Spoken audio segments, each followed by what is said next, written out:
Hoy, programa especial. Las revoluciones rusa y mexicana. Semejanzas y diferencias. Mesa de análisis.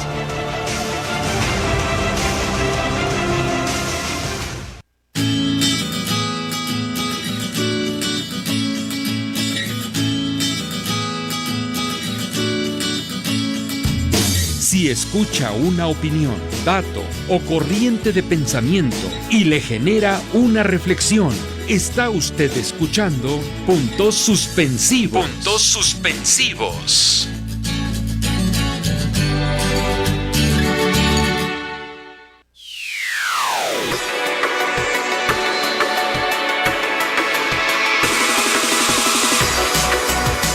Buenas tardes, amigos de Puntos Suspensivos.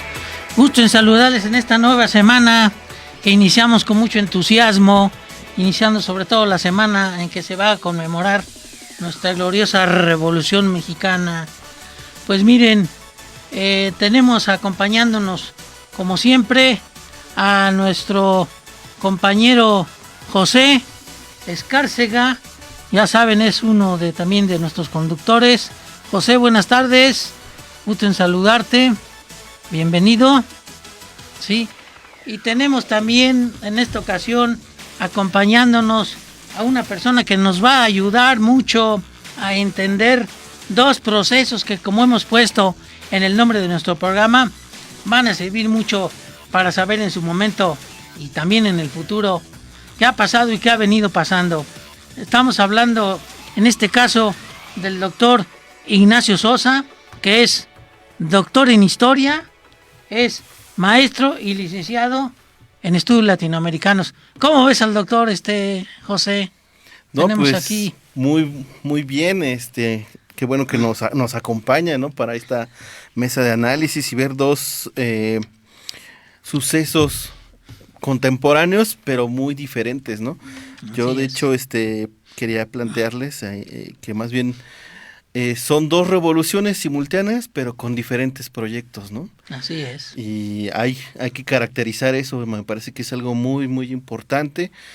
Por el lado ruso, ¿no? Vemos que uno de los líderes más importantes, Lenin, ¿no? Marxista reconocido por muchas corrientes de pensamiento, Así ¿no? es. Que propone la abolición, ¿no? Y superación del modo de producción capitalista. Y en México pues tenemos un Madero que tiene otra agenda, ¿no? Que tiene otra cuestión, ¿no? Más bien va a ser muy interesante aquí con el doctor analizar esta cuestión tan importante y que resultaron en dos modelos diferentes, ¿no? Mientras en México está un modelo mixto que se redacta en la Constitución de 1917, pero que terminó en una estatización total de la economía. En Rusia igual, ¿no? Y también permitieron la inversión extranjera directa en algunos sectores, hubo nacionalizaciones en ambos bandos, bueno, en ambos procesos, ¿no? Y vamos a ver, ¿no? ¿Qué nos depara este análisis, ¿no? Así es, pero si observas, José, prácticamente la coincidencia que tú mencionas ocurre en tiempos casi simultáneos, ¿verdad?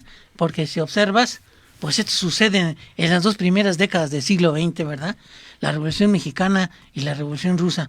Pero vemos que cada una toma vías diferentes por un lado y por otro.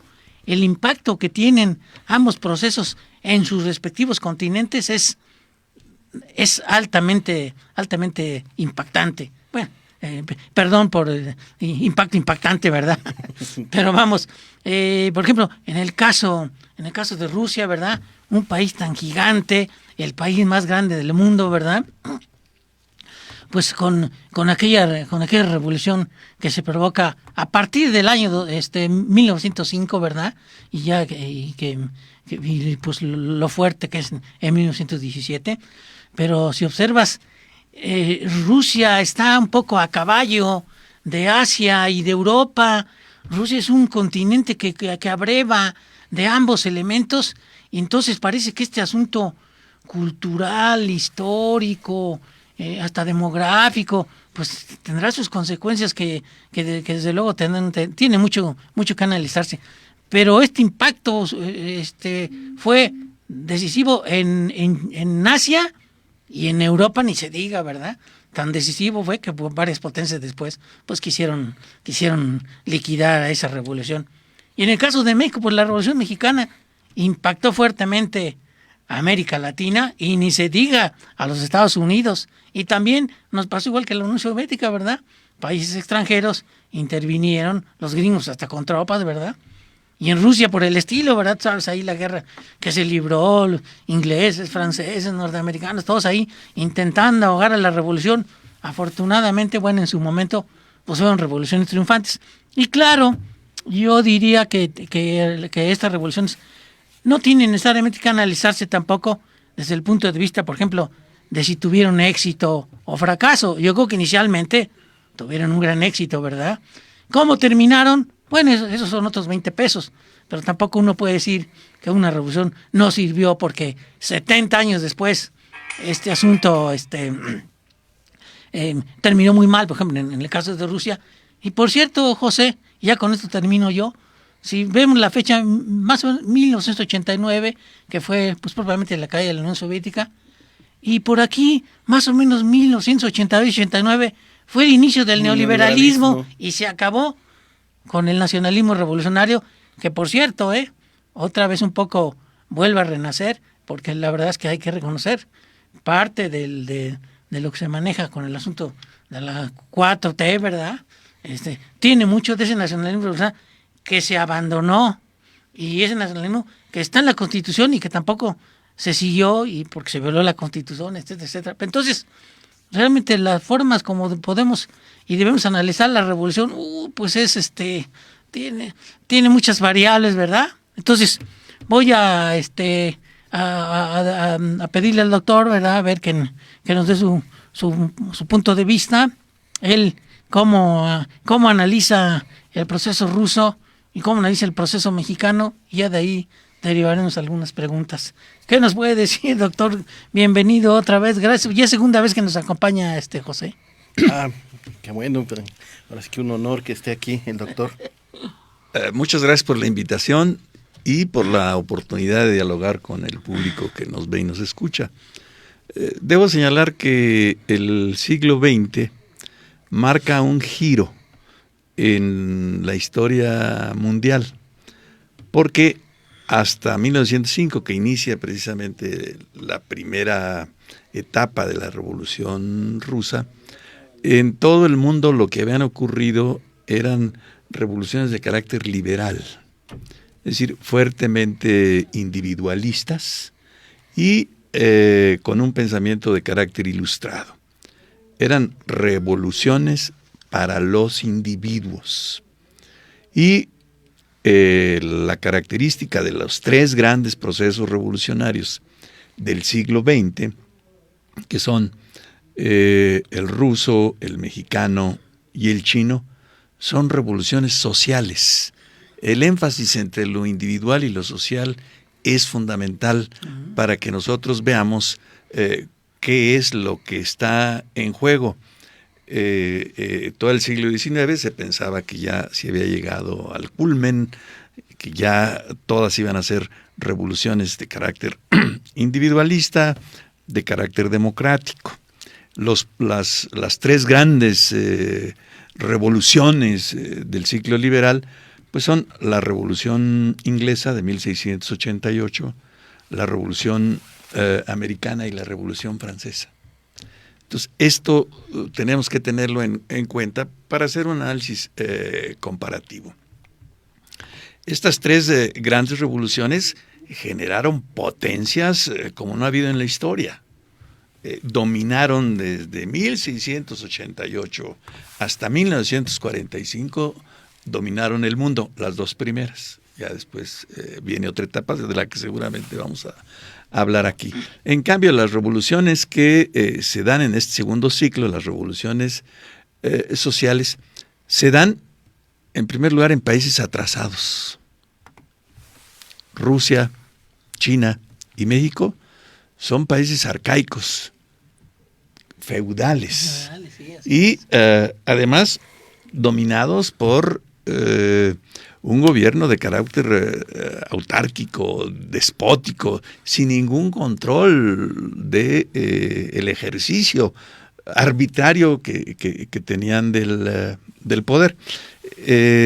Y entonces las revoluciones que se dan en este contexto, en países atrasados, países periféricos, tienen ante sí una serie de problemas. El primero de ellos de carácter político, que vendría a ser la democratización, porque tienen que transitar de dictadura o de la autarquía rusa a un proceso de carácter democrático. La Revolución Rusa de 1905 tiene reclamos de carácter democrático. Quieren que se cree un parlamento, la Rada, para que se controle el poder despótico del zar. La Revolución Mexicana, en primer lugar, es una revolución de carácter democrático, Francisco y Madero. El pueblo tiene hambre y sed, no de pan, sino de justicia. Entonces, nuestra revolución empieza precisamente con ese reclamo a la larga dictadura de 37 años, con un intervalo de 4 de Porfirio Díaz, que le cede el poder a su compadre Manuel González.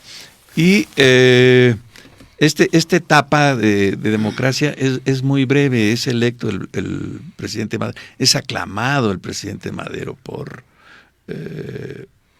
toda la población que va a las urnas y que triunfa muy muy rápidamente, pero automáticamente las fuerzas vivas del periodo porfirista pues retoman el control. Viene el golpe de Victoriano Huerta, que controla el ejército, y ya viene la revuelta, que después se llama, no revuelta, el reclamo de los constitucionalistas. Entonces aquí ya vamos a ver que se produce un pequeño giro. Ya el reclamo meramente democrático ya va a dar lugar a un reclamo de carácter social. Ya no se quiere única y exclusivamente los derechos individuales, libertad de tránsito, libertad de expresión, libertad de pensamiento.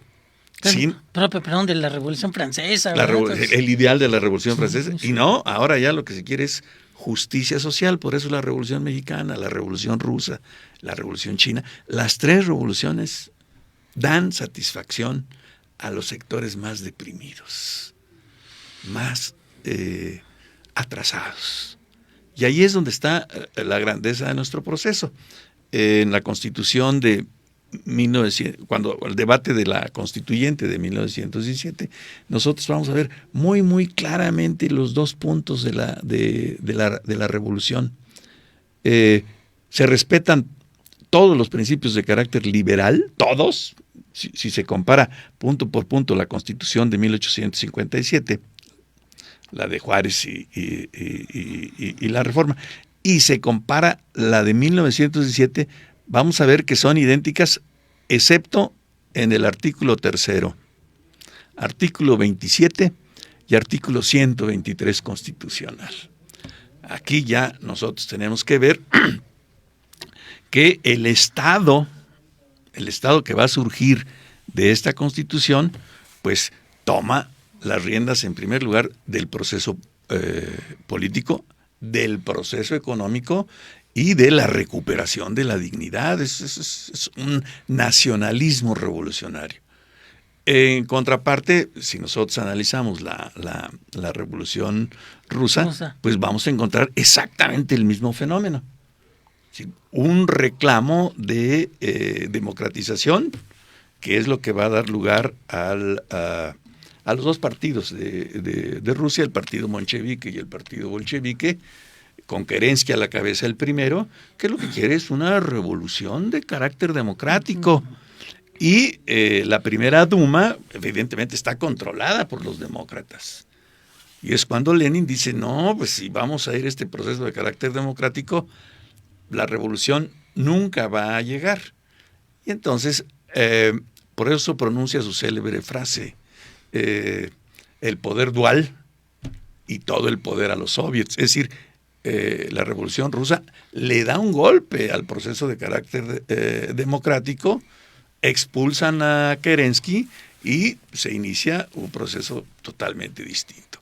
La dictadura del proletariado, estamos frente a una revolución de otro tipo totalmente distinto.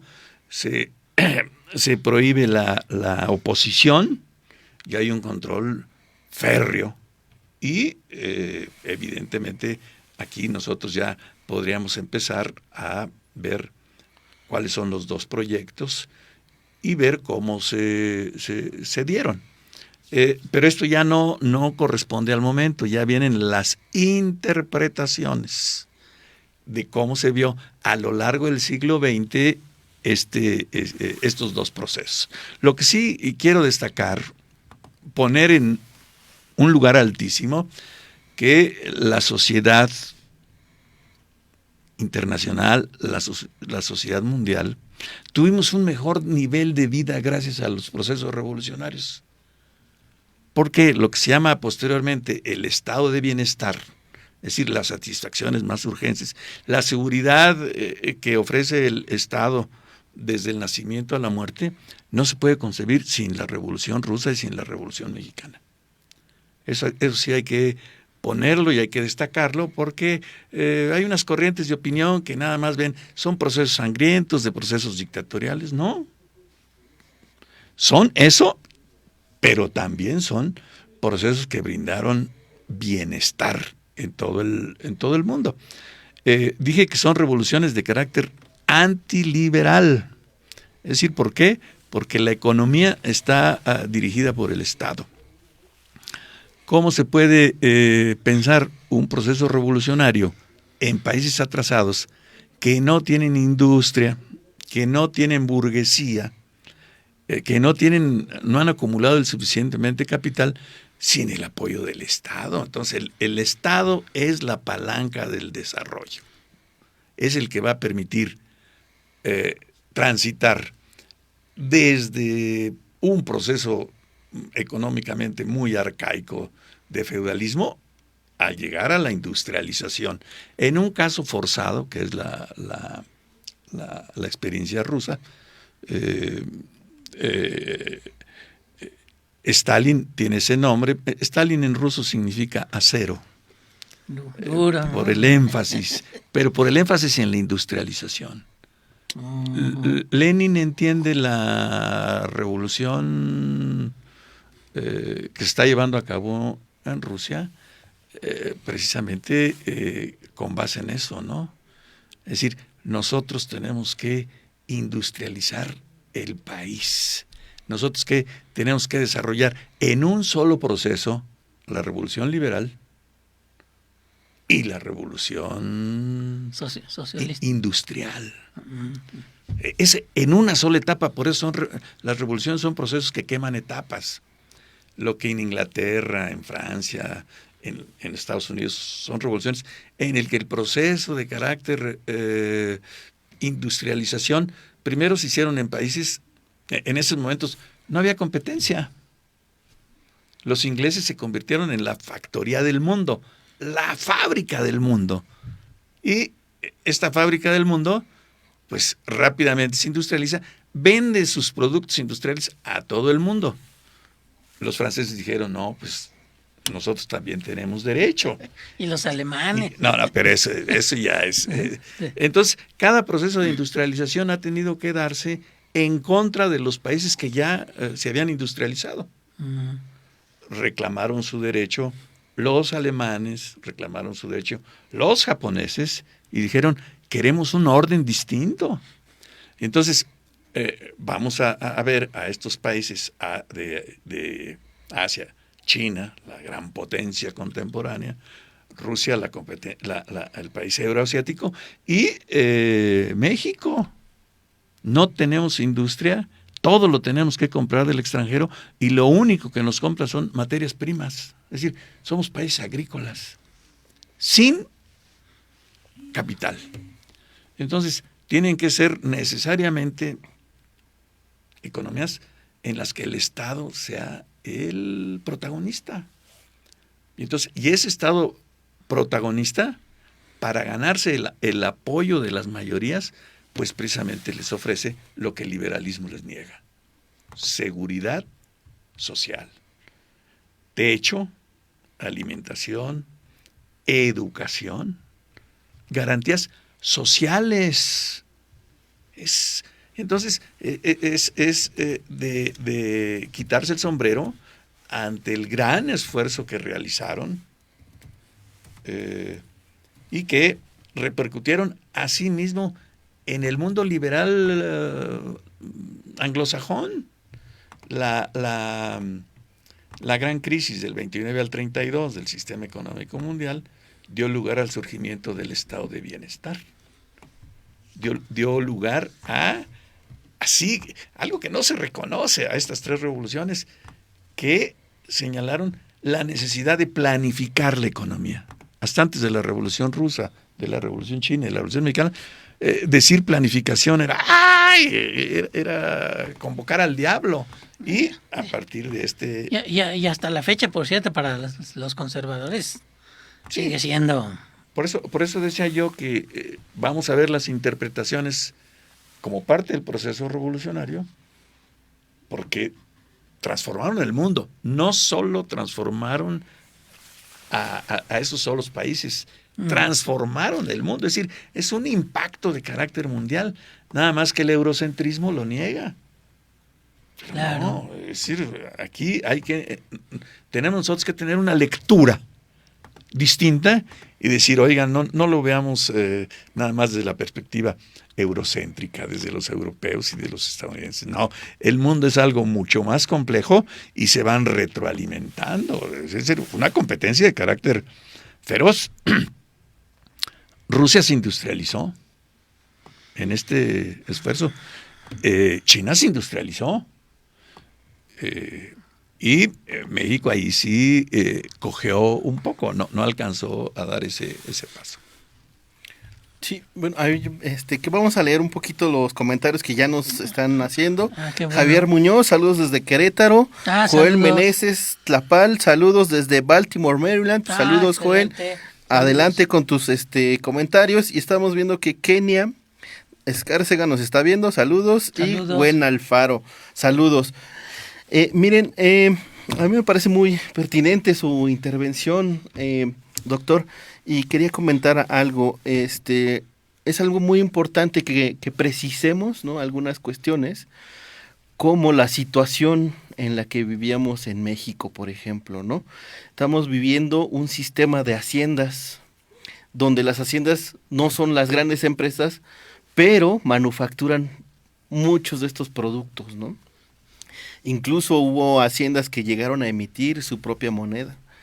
Entonces, en ese sentido, pues no podíamos hablar de una economía capitalista totalmente desarrollada en México, ¿no? Y es algo que se va a romper con la Revolución Mexicana, ¿no? Y es algo que los peones de las haciendas, algunos autores lo denominan el llamado peonaje, rompen, ¿no?, en esta lucha democrática. Y sin embargo, en Rusia, Lenin, Trotsky, Rosa Luxemburgo están planteando la superación del modo de producción capitalista, ¿no? Estábamos viendo que Lenin para 1914-16 escribe ese famoso texto, El desarrollo del capitalismo en Rusia, ¿no?, donde está poniendo énfasis como, a pesar de que en Rusia tampoco no había gran producción capitalista, pero sí una gran producción comunal, ¿no?, propone esta idea, ¿no?, de superación del capitalismo a través de la industrialización, ¿no? ¿Cómo ve esto, doctor? Debo decir que el gran texto de Trotsky, después de Lenin, el revolucionario más importante de esa experiencia, publicó un libro que se llama La Revolución Rusa. Y entonces en él señala que en ese momento, estamos hablando entre 1905 y 1915, en ese momento las fábricas más grandes de Europa, grandes en el sentido de gente que ya estaba trabajando en un solo lugar produciendo lo mismo, ya estaban colocadas en Rusia. Había varias fábricas que le estaban cambiando la fisonomía a ese gigantesco imperio. Y el proceso de ferrocarril ruso pues, es impresionante. Si nosotros vemos lo que había hecho el zar ya de conectar el Transiberiano. El Transiberiano, pues es una empresa de carácter portentoso, que ahí sí vemos que hay un sector capitalista bastante desarrollado, muy competitivo. No es como México, que realmente no teníamos prácticamente industria. Y lo que se va a plantear en el caso de Rusia, poco después ya llamada Unión Soviética, es precisamente destruir la servidumbre. Esto es muy importante.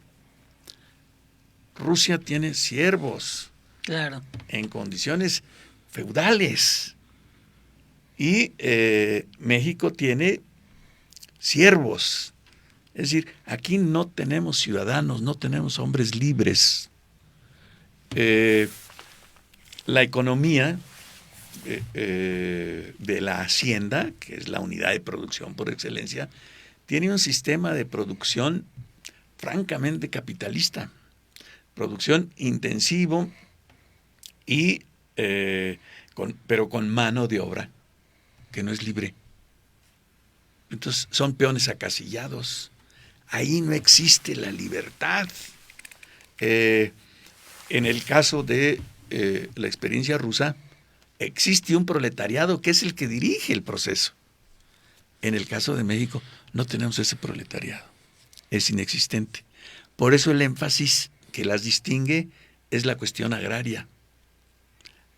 Allá es la cuestión agraria. Vamos a resolver la cuestión agraria para transitar rápidamente a la industrialización. Aquí el reclamo de los campesinos es tierra. Tierra. ¿Qué quieren los campesinos zapatistas? Tierra. ¿Qué quieren los rancheros que acompañan a Francisco Villa? Tierra. Tierra y libertad. Entonces aquí ya vemos que son dos modelos de carácter enteramente distinta. Son dos enfoques, dos maneras de entender el mundo, dos visiones, y que corresponden precisamente a la realidad de unos y a la realidad de otros. Rusia es un imperio gigantesco, ya lo señaló el maestro Lenin. Territorialmente es el país más extenso, con múltiples nacionalidades, en las cuales los rusos eran los predominantes. Los eslavos. Los eslavos, ¿no? Y en el caso mexicano, nosotros vamos a ver las grandes extensiones, las mesetas que tenemos hacia el norte del país, Chihuahua, Coahuila, Sonora. Pues ahí vamos a ver que existen las haciendas más grandes del mundo, las haciendas más grandes de la época, están ahí. Y entonces pues, la revolución destruyó el gran proceso de la paz porfirista. No, la revolución fue mucho más que reparto agrario, fue dignificación. Los mexicanos por primera vez no sienten vergüenza de sí mismos. Se recupera el orgullo. Desde el punto de vista histórico, sí tenemos que establecer un corte. ¿Qué significa la política porfirista que otorga concesiones al subsuelo? La minería está en manos del capital inglés, francés y estadounidense. Le da al propietario de la tierra, de la superficie de la tierra, le da la riqueza del subsuelo. Vale. El agua se privatiza. Y entonces, ¿qué significa esto desde el punto de vista de teoría político? Que el Estado porfirista no es un Estado soberano. Ha permitido que gigantescas porciones de territorio tengan una soberanía que esté en manos de los hacendados, que esté en manos de los industriales. Entonces, esto es lo que significa el artículo 27. vamos a recuperar todo. El Estado va a ser auténticamente soberano.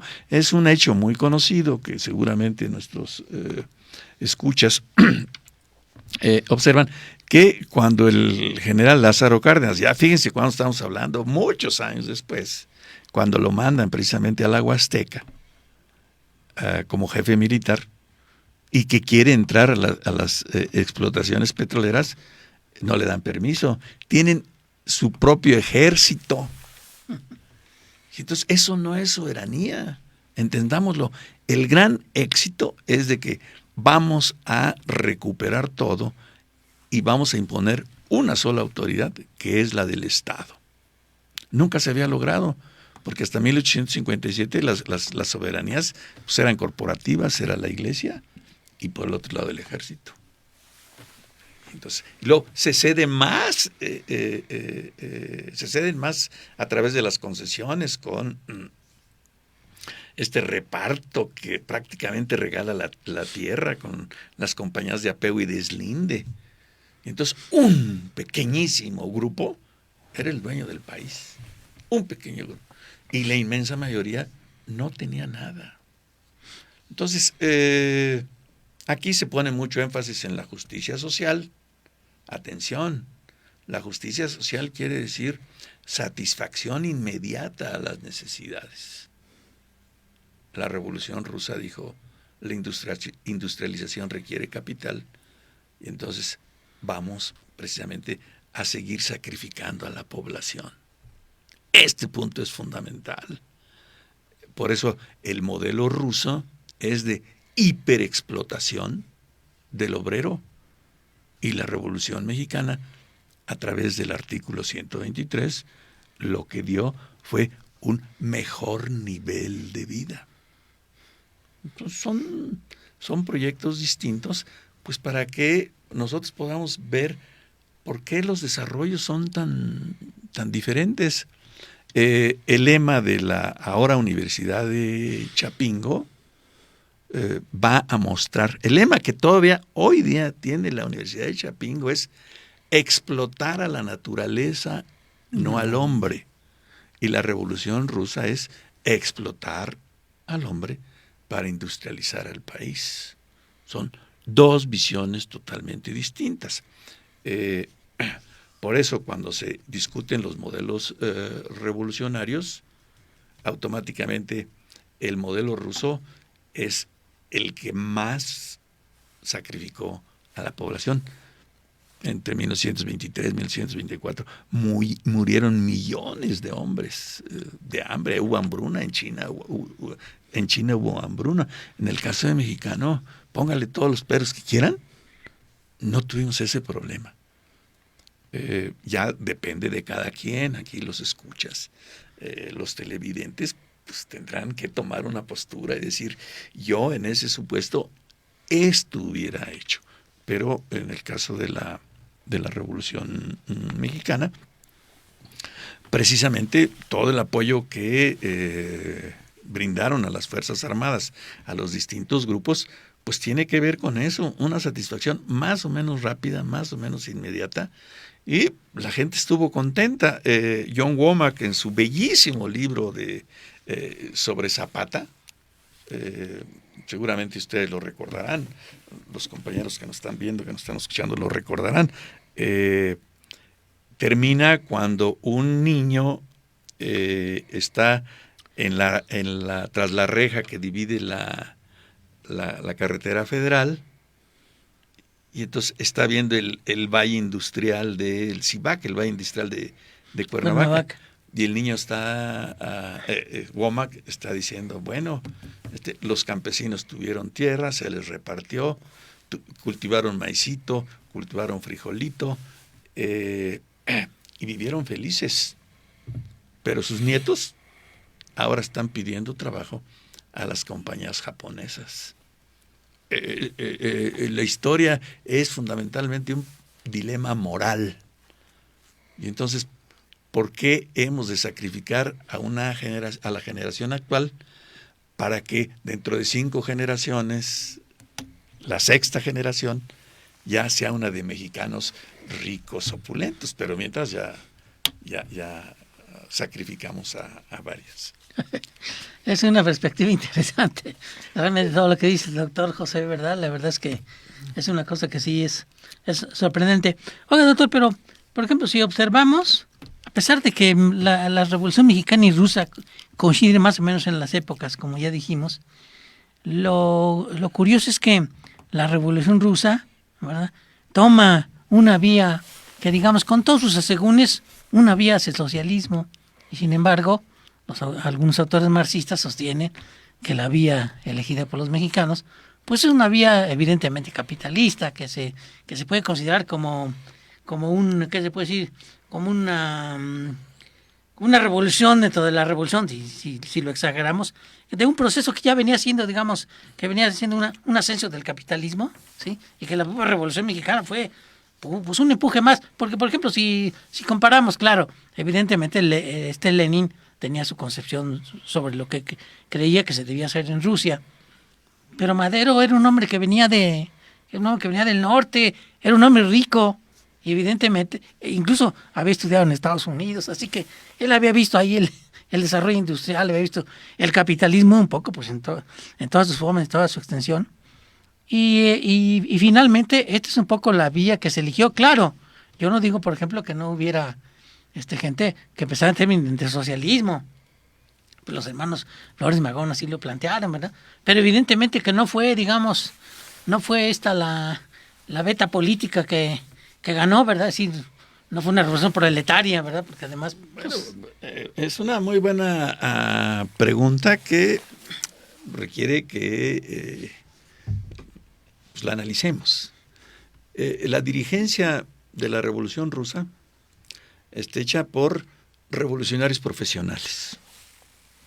Todos los dirigentes se dedicaron única y exclusivamente a diseñar la revolución. Se formaron en la revolución, la desarrollaron, vivieron y murieron en la revolución. Trotsky, que fue el gran dirigente de 1905, sale al exilio, precisamente donde lo habían detenido y lo habían castigado. Sale huyendo de Yokohama, viaja a los Estados Unidos, pero está, por el otro lado está Lenin, que también es obligado a vivir en el exilio.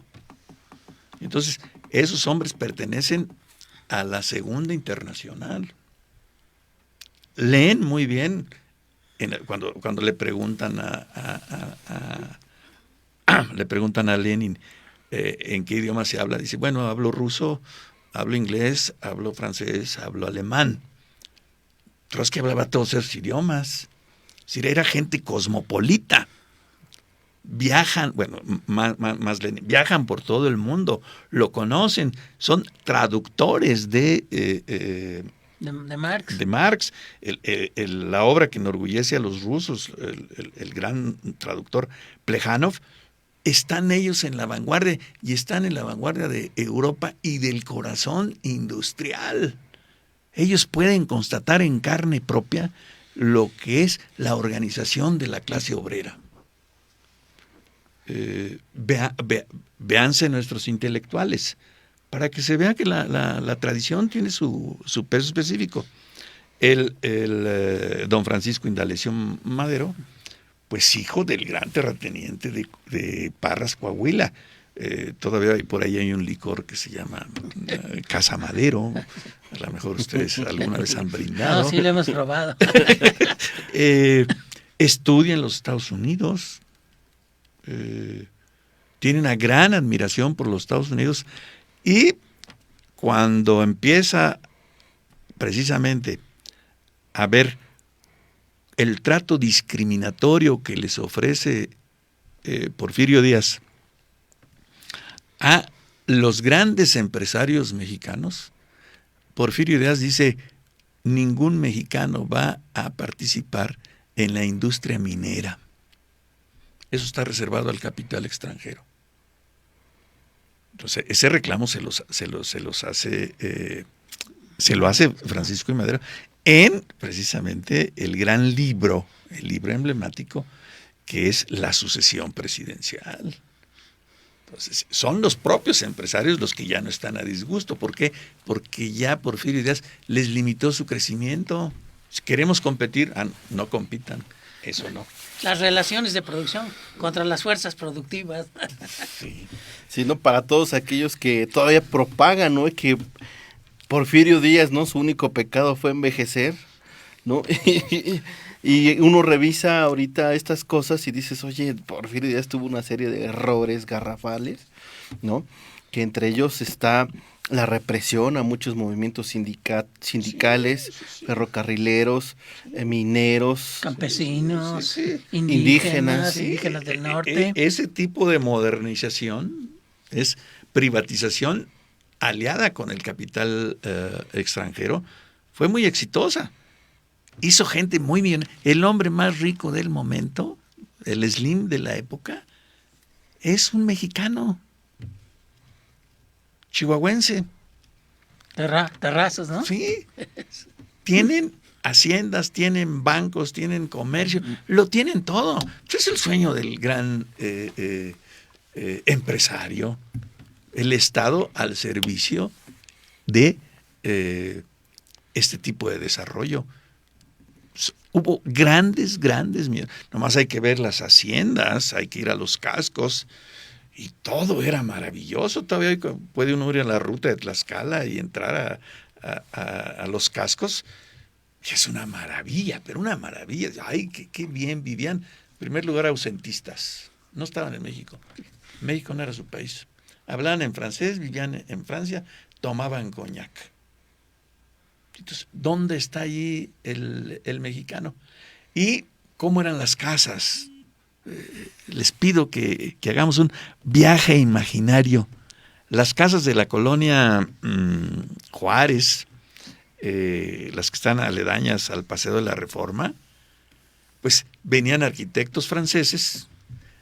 Hay casas con techos para la nieve, como aquí en la Ciudad de México, nuestros inviernos son y entonces las lunas pues, son europeas, las sedas, los brocados, el mobiliario.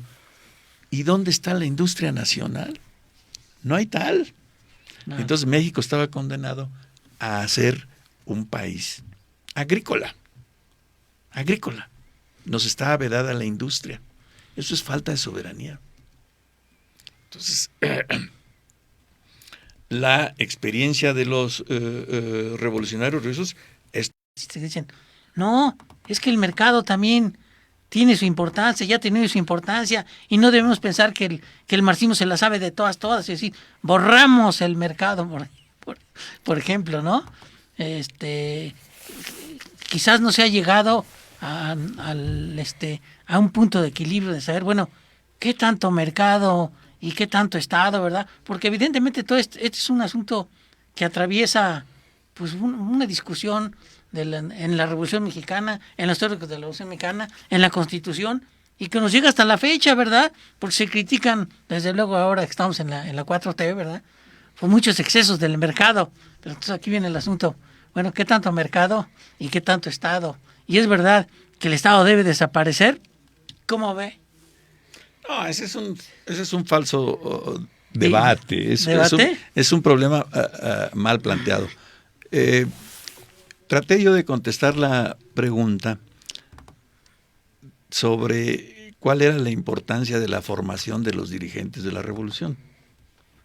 Entonces, unos estaban formados en la escuela socialista europea y nuestros dirigentes no estaban formados en ninguna escuela de carácter socialista. Aquí en México se discute liberalismo. Y decía el maestro Reyes Heroles, liberalismo social, que es un modelo distinto, ¿no? Ahora vamos al punto. La Revolución Rusa sacrificó el consumo de la población. No le dio ningún satisfactor. Los dirigentes de los gobiernos revolucionarios prefirieron una industrialización ligera, una industrialización que hiciera ropa, que hiciera zapatos, para que rápidamente lo pudiera consumir la población. Los rusos dijeron, no, nosotros vamos a crear industria pesada. Industria pesada es industria que crea industria. Claro. Máquinas de fabricar máquinas. Máquinas para fabricar máquinas. Y el otro es máquinas, pues la Singer para Coser. Para coser. Entonces, son dos modelos totalmente distintos. Y señalé yo que era un problema mal planteado. Porque mercado, en sentido liberal, significa libre competencia. Competencia. Así es. Entonces, que me digan cuál es la competencia que existe en el mercado liberal. Si lo que yo veo son grandes monopolios, Tiburones. que se devoran entre sí, cómo se corporativiza la economía. Entonces, ¿cuál es el mercado? Decían la libertad de en lugar de consumir Colgate pasta para los dientes, puedes consumir cualquier otra marca. Pues es una falsa, es una competencia de ilusión. Y entonces, ¿cómo vamos a competir? Significa, si estoy equivocado me corrigen, significa cuando dos fuerzas iguales luchan entre sí. Dos fuerzas iguales. Yo no voy a competir con un peso pesado de 120 kilos y le voy a poner contra un peso pluma de A un 40 gallo, ¿no? kilos. ¿Qué competencia es eso? Eso sería una masacre. El Estado mexicano lo sabe muy bien. Y entonces dice, entre el desarrollado y el no desarrollado, entre el fuerte y el débil, yo voy a crear todo un sistema de equilibrio. El Estado fortalece a través de las barreras arancelarias el desarrollo de la industria local. La gran pregunta es, ¿por qué la industria nacional con esas ventajas no logró desarrollarse? Eso ya no es motivo del tema que estamos analizando. Pero ahí queda esa duda. Por eso al debate le faltan elementos. No es tanto el mercado, sino qué tipo de mercado y cuáles son las leyes que en él rigen. Los estados fascistas por excelencia, Alemania e Italia, precisamente dijeron, vamos a crear unas economías en las que no haya competencia. El Estado es el que controla absolutamente todo. El Estado fascista. El Estado fascista. Que de todos modos llegan a militarizar las producciones. Claro, Sí. claro. Ahí no hay competencia. Y por eso ya entraría en una tercera etapa de las interpretaciones, de que veamos qué es lo que estuvo en el debate a partir de la gran crisis de 1932. Desaparecieron prácticamente las democracias. Vean ustedes la cantidad de golpes que hubo. Entonces se refiere al mundo. Al mundo. Y entonces los únicos países liberales que lograron más o menos sortear el problema que tienen encima fue Inglaterra y fueron los Estados Unidos. Y tuvieron que implantar el estado de bienestar. Entonces, aquí sí ya estamos, aquí sí ya podemos entender Claro. que las demandas de la población pues, tenían un carácter antiliberal. Eso que nos viene a decir después de 1991, abstrae la historia.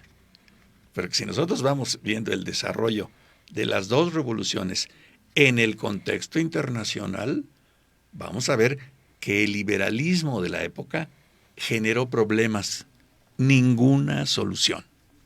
Eso es. Y esa es la grandeza de las revoluciones sociales, que entendieron perfectamente las contradicciones y lanzaron propuestas. Al principio de la exposición señalaba yo que precisamente son experiencias que transformaron el mundo, como el célebre texto de John Reed, que conoce tanto la Revolución Mexicana como la Revolución Rusa. Y cuando analiza la revolución... Es una fuente, un testimonio de primera mano, ¿no? Sí. Que, de hecho, ahí ahorita más adelante a ver si podemos mostrarle las imágenes de los libros y la película que hizo Paul Leduc. Paul Leduc, que Sí. es muy interesante, Sí, ¿no? sí, sí. Él era un socialista, estudiante socialista estadounidense. Y por cierto, el único extranjero que está enterrado en las murallas de Moscú, de la Plaza Roja, porque él volcado, vamos. Después se demonizó la experiencia rusa como totalitaria, autoritaria, pero en un momento abrió la esperanza del mundo. La Revolución Mexicana abrió las esperanzas de los mexicanos.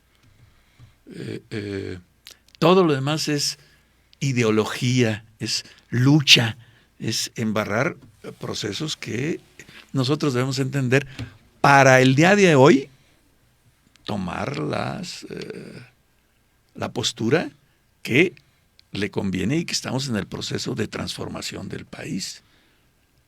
Si no entendemos lo que conlleva una transformación y creemos que los grandes privilegiados se cruzan de brazos, pues creemos en Los Reyes Magos. En el mundo de los Reyes Magos. Está bien, doctor. Oiga, y pues en este momento, como usted podrá ver, se habla en el país de una cuarta transformación. Quiere decir, en principio, bueno, que queda claro que sí hubo tres transformaciones, y especialmente la Revolución Mexicana, que es la que nos está ocupando, es una transformación de la vida del país, pues en todos los sentidos. Pero cuando se habla, por ejemplo, de cuarta transformación, querrá decir, por ejemplo, estará pensando Andrés Manuel que ya esa tercera ya quedó superada, porque, por ejemplo, muchos lo acusan que es una vuelta, por ejemplo, al nacionalismo revolucionario. Mi opinión es que, por ejemplo, hay muchos elementos y están inscritos en la Constitución que no se han cumplido. ¿Sí? Buen comentario. ¿Cuál es el rasgo que caracteriza el momento actual de los momentos previos? Que la revolución de independencia o guerra de independencia, la reforma o segunda independencia y la Revolución Mexicana, todas fueron experiencias de violencia y de guerra civil. Uy, sí. Tremenda. Todas, y costosísimas. Sí, así es. Sin tener en cuenta la opinión popular.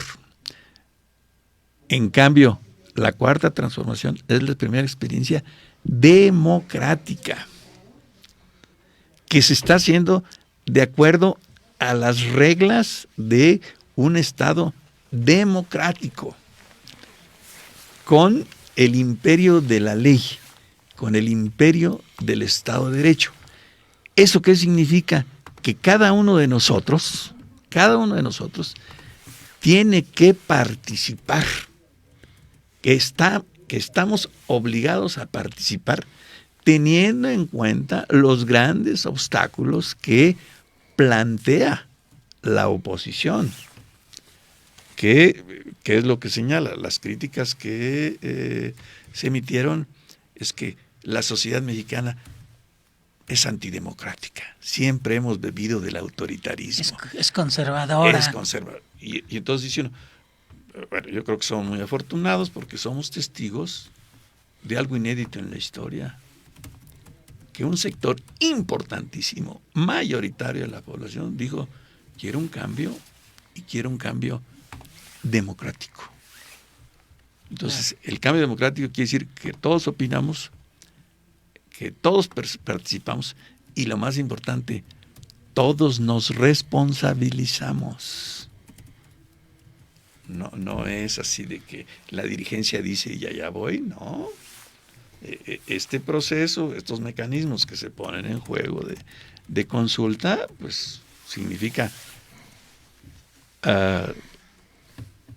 está la oportunidad de que nosotros manifestemos nuestra opinión libremente y que una vez que a través de este debate de carácter público hayamos tomado una decisión, pues nos comprometamos a que se cumpla y que veamos que el bien de toda la sociedad es lo que está en juego. No es motivo ya de esta conversación que estamos sosteniendo, pero ver cómo en América Latina los movimientos de carácter progresista, democráticos, que abatieron la pobreza, el caso de Lula, el caso de Evo Morales, inclusive el caso de Zelaya y de Chávez, y de Chávez en Honduras, tienen como rasgo fundamental disminuir la pobreza y que el Estado controle las áreas básicas de la economía. Y por eso se da el diseño de estos nuevos golpes parlamentarios.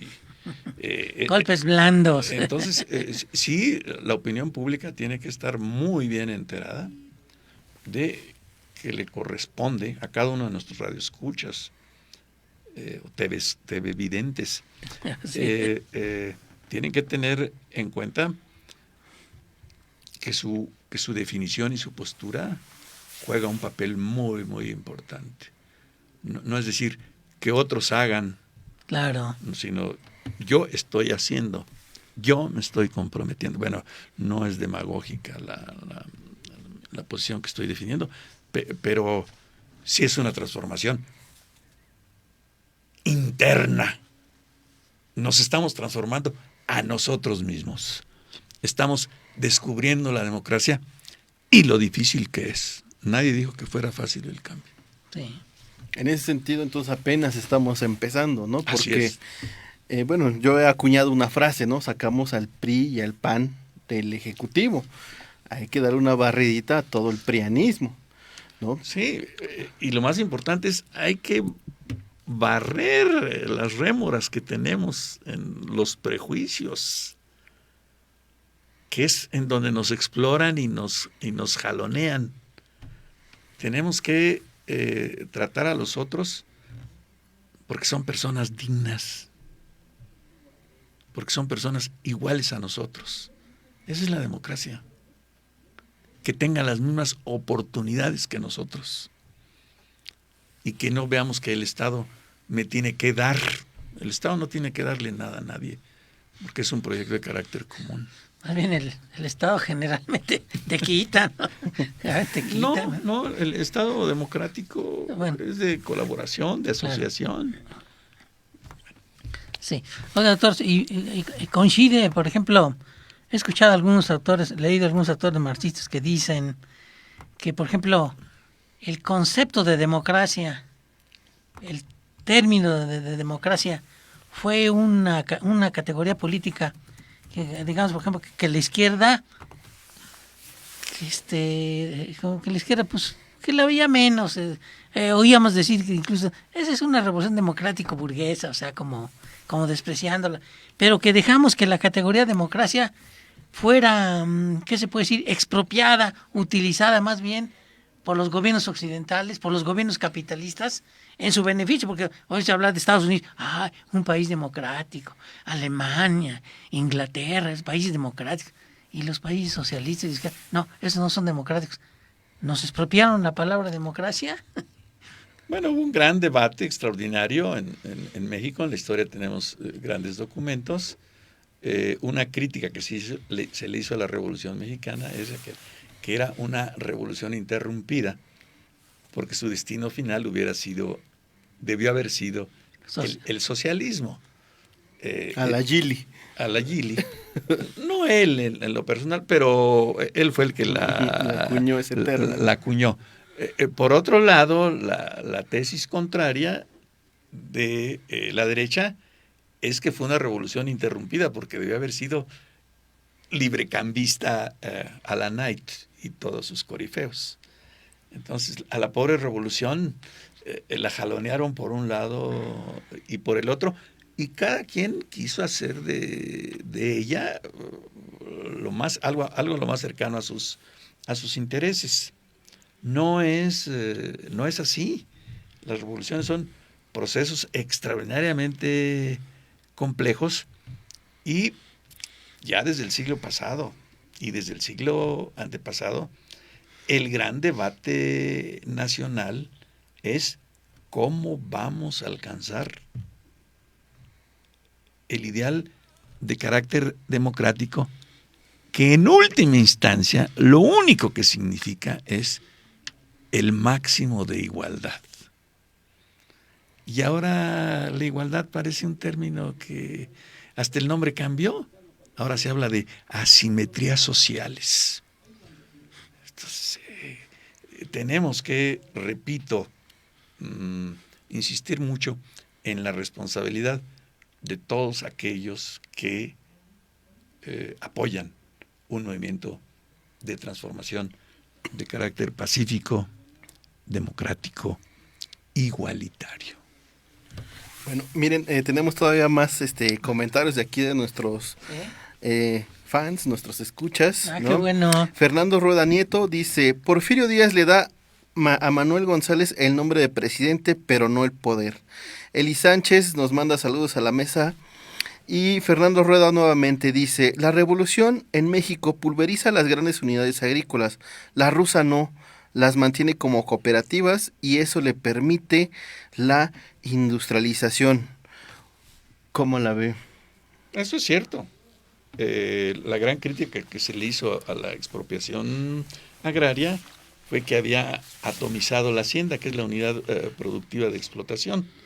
Lo que decíamos hace un momento del zapatismo, que las grandes haciendas azucareras se dividieron, cada campesino sembró su frijolito, su maicito, su pequeña milpita, y vivió muy feliz, pero desde el punto de vista de desarrollo fue un proceso de estancamiento, como en sus asegúnes. Tenemos nosotros la gran experiencia promovida por el general Cárdenas de crear grandes cooperativas de producción. Entonces, que son muy exitosas. Todavía en La Laguna tenemos ahí nosotros una experiencia viva que está ahí y que la podemos observar y decimos, esta pudo haber sido otra solución. Pero el compañero Rueda creo que se apellida. Sí, la Unión Soviética no destruyó la unidad de producción. Pero hay que ver, repito, las condiciones de cómo vivieron. México, con todos los asegúnes que le podamos acusar al PRI, nunca tuvo un gulag. Es espanto. Entonces, tenemos que estar orgullosos de lo que hemos hecho y avergonzarnos de algunas desviaciones. Claro. La verdad es que también, ahora que habla usted de violencia, doctor, si observamos en términos estrictos, la revolución rusa del 17 parece que no dejó tantos muertos. Nunca he oído hablar como la revolución mexicana en sí, ese periodo del 10 al 17, del 10 al 20 que nos dejó 1 millón de muertos, ¿verdad? Pero sin embargo, lo que usted dice, lo que siguió después es industrialización forzada, esa miseria de los campesinos, esa gran cantidad de gente que murió de hambre. O como en el caso de China, ¿verdad? Que después de la gran revolución cultural, que murieron millones de personas. Chihuahua, pues todos realmente son pues son asuntos muy violentos, ¿verdad? Y lo que usted dice, 3 revoluciones que sí fueron tremendamente violentas, ¿verdad? La guerra de independencia fue violenta, la reforma, la revolución mexicana. Pues qué bueno que los mexicanos estemos pensando en términos de hacer una revolución pacífica, porque por otra parte sería medio grosero, hasta la jefa de violencia, pero sí tenemos una gran violencia en este momento, ¿no? ¿Cómo ve, doctor? Bueno, la característica de la derecha siempre ha sido utilizar el terror. La izquierda no es solo la marxista, hay una izquierda socialista. Entre entre la Segunda Internacional Socialista y la Tercera Internacional Comunista, hubo la Segunda Internacional y media, la Internacional Amarilla. Y entonces, en toda la vida política europea, a partir de 1945, lo que vimos fue la lucha entre socialdemócratas y comunistas. Que esta es otra cuestión. No todo el socialismo es autoritario, hay un socialismo democrático, extraordinario, que es el que ahora también está en entredicho, pero mucho más afín en cuanto a propósitos objetivos de justicia social que el clásico liberalismo. Eso repito, son los manejos propagandísticos que velan, que simplifican, que hacen todo muy esquemático. Decimos, no, ahí está el socialismo, está Corbyn en Partido Laborista, está el Partido Socialista Obrero Español, en fin, no es un... En Portugal también están... En Portugal, no es una cuestión que esto ya se decantó y tenemos, como se señaló a fines del siglo pasado, que la historia terminó. ¿Cuál terminó? Ni qué nada. Vamos a ver cosas maravillosas y esperamos que la experiencia que ahorita está protagonizando la sociedad mexicana marque un hito que divida a nuestra historia entre antes y después. Sí, sobre todo esta cuestión que usted está señalando, ¿no? Estamos en medio de una transición, ¿no? Que nos guste o no, pues tenemos un vecino, ¿no? Bastante belicoso, el principal exportador de armas, ¿no? En una decadencia no solamente económica, también política, también social, cultural. ¿no? Sí, no, o sea, es que hoy uno ve Estados Unidos y tú tienes casos de abuso sexual, de violación a los derechos humanos en casi todas sus áreas, ¿no? Los pastores, las grandes estrellas de Hollywood, en los partidos, ¿no? El presidente, ¿no? Que además no pagan impuestos, ¿no? El señor Trump, ¿no? Pero en ese sentido, por ejemplo, ¿cómo ve la relación entre la Revolución Mexicana, ¿no? y los Estados Unidos de aquella época?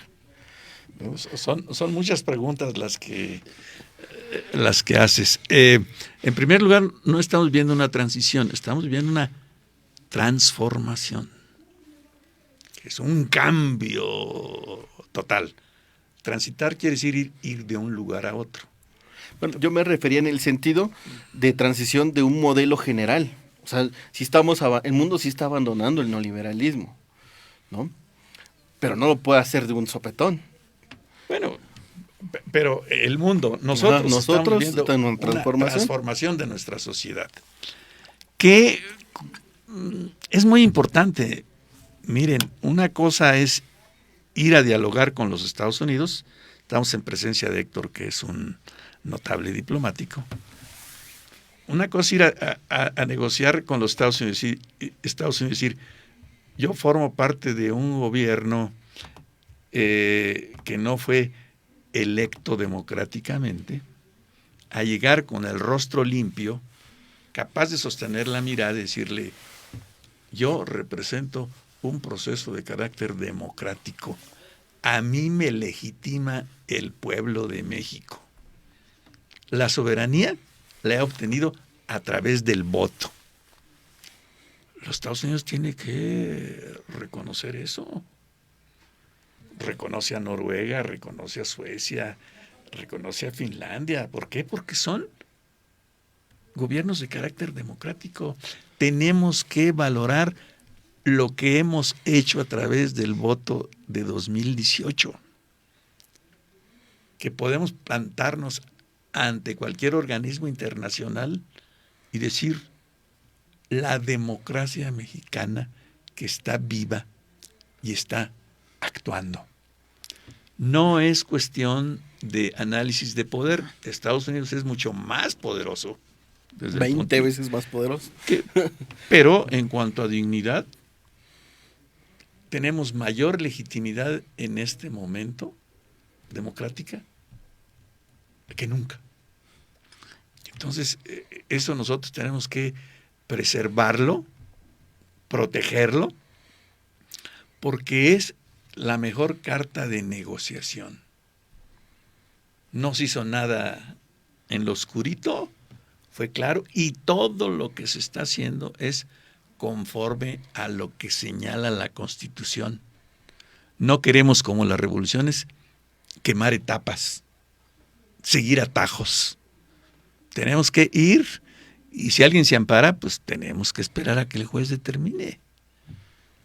Pero es tan inédita la experiencia, nunca antes vimos así, que todavía no se nos acaban de acomodar los muebles en la cabeza y decir, caray, estamos en un momento que nunca otra generación de mexicanos pudo observar. Y yo creo que ese orgullo es muy legítimo tenerlo. Eso sí, pues el tiempo se nos agota rápidamente, José.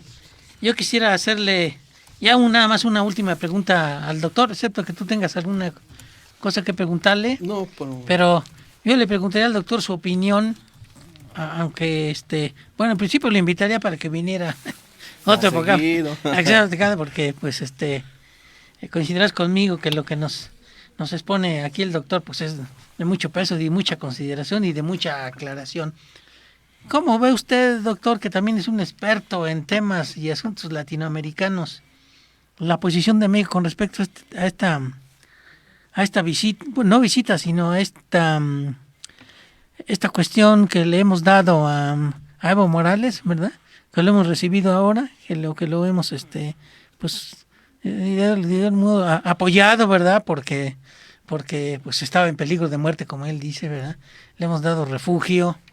¿Cómo se lo ve usted políticamente hablando? ¿Cómo lo ve desde el punto de vista? Primero que fue una acción de la soberanía mexicana. Fue un acto soberano.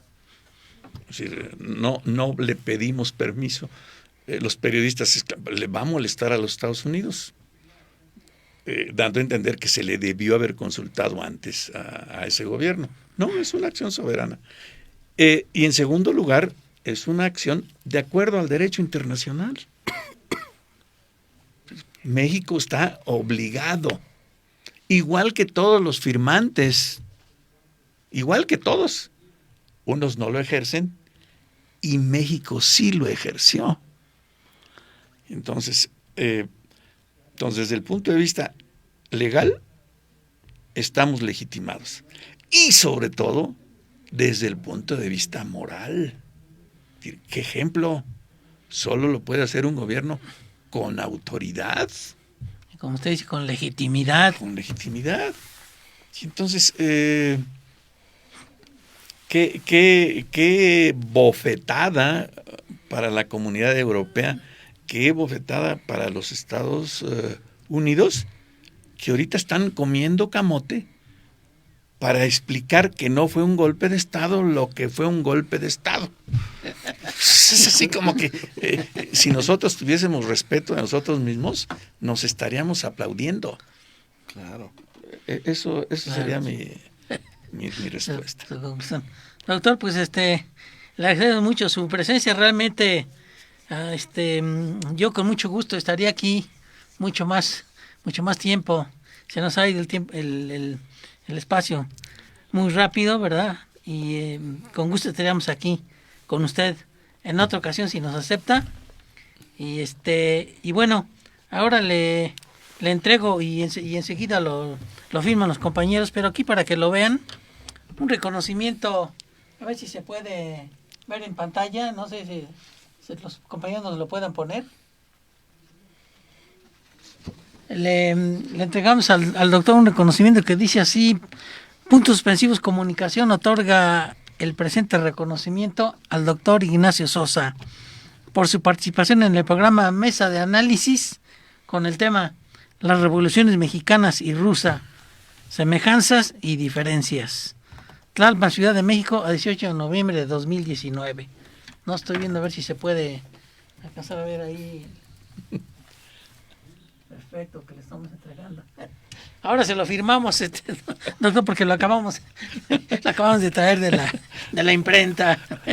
No, quiero agradecerles la invitación y darme la oportunidad de externar opiniones ante los radioescuchas para que tengan confianza en la gran experiencia que estamos viviendo todos en conjunto y que lo asumamos con responsabilidad, porque mucho de lo que hoy ocurre, estoy convencido, mañana lo recordará la historia.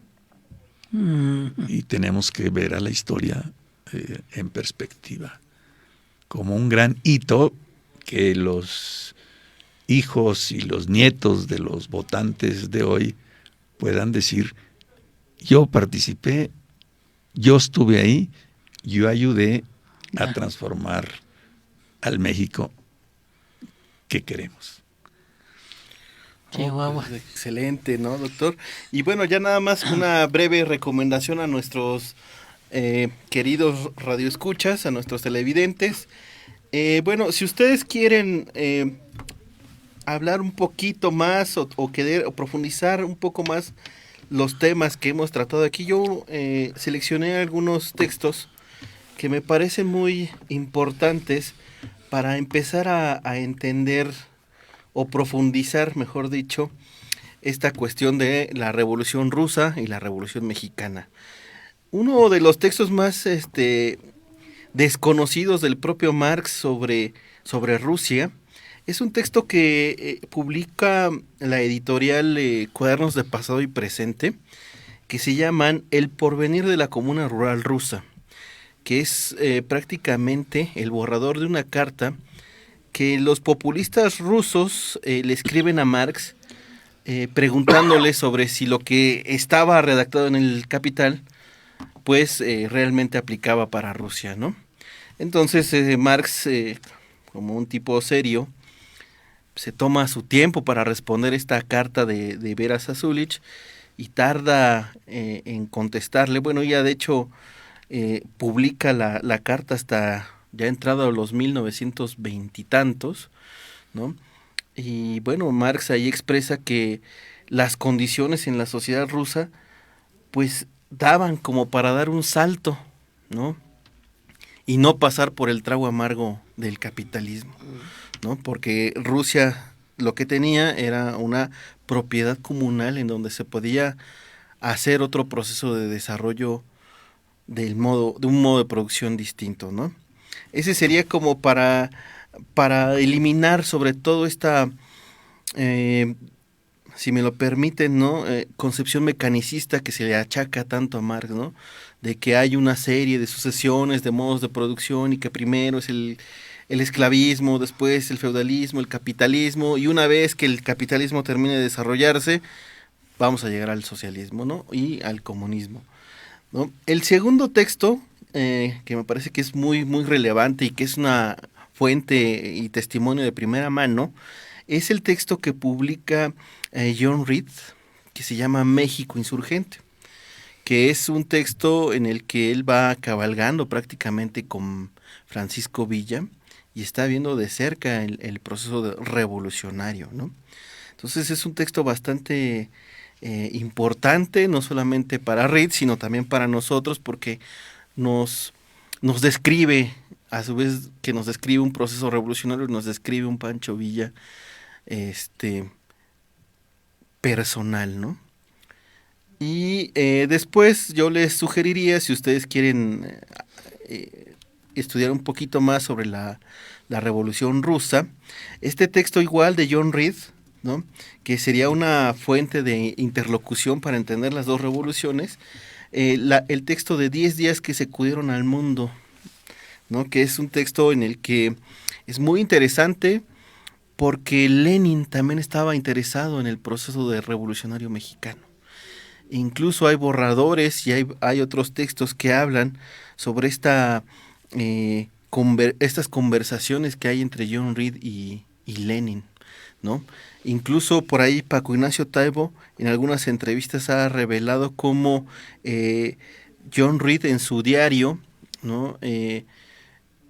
Platica con Lenin, con Trotsky, y muchas de las tácticas de toma de trenes de rusos son tácticas villistas, ¿no? Y estas guerras relámpagos que después organizan el ejército rojo, los ejércitos blancos y los ejércitos negros de Rusia en el pleno proceso de la revolución rusa, son tácticas villistas, ¿no? Entonces, ahora sí que para que vean hasta dónde han llegado nuestros generales mexicanos, ¿no? Menospreciados por los norteamericanos, ¿no? Como una división nada más, ¿no? Y entonces, eso es por si quisieran profundizar, ¿no?